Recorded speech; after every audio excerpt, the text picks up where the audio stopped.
అందరం అనుకుంటూ ఉంటాం, ఇప్పుడైనా అప్పుడైనా క్లాస్ రూమ్లో ఫస్ట్ బెంచ్ స్టూడెంట్సే తెలివిగల వాళ్ళు, బాగా చదువుతారు అని. ఇక లాస్ట్ బెంచ్ స్టూడెంట్స్ అయితే అల్లరి పిల్లలని, వాళ్ళకి చదువు అంతగా వంట పట్టదని చాలా సినిమాలో కూడా చూస్తుంటాం. అయితే అది నిజమో కాదో నాకు తెలియదు, కానీ మేమందరం బాగా చదివేవాళ్ళం.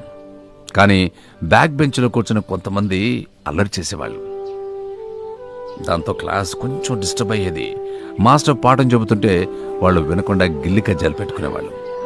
దాంతో మాస్టరు, ఎవర్రా వెనకాల గోల్ చేసేది అని అరిచేవారు. వాళ్ళు వెంటనే అల్లరి ఆపి మళ్ళీ కొంచెం సేపటి తర్వాత తిరిగి మొదలుపెట్టేవారు. ఆ స్కూల్ రోజుల్లో మా చదువులు, వాళ్ళ అల్లర్లు, ఆ జ్ఞాపకాలు తలుచుకుంటుంటే ఎంత సరదాగా ఉంటుందో.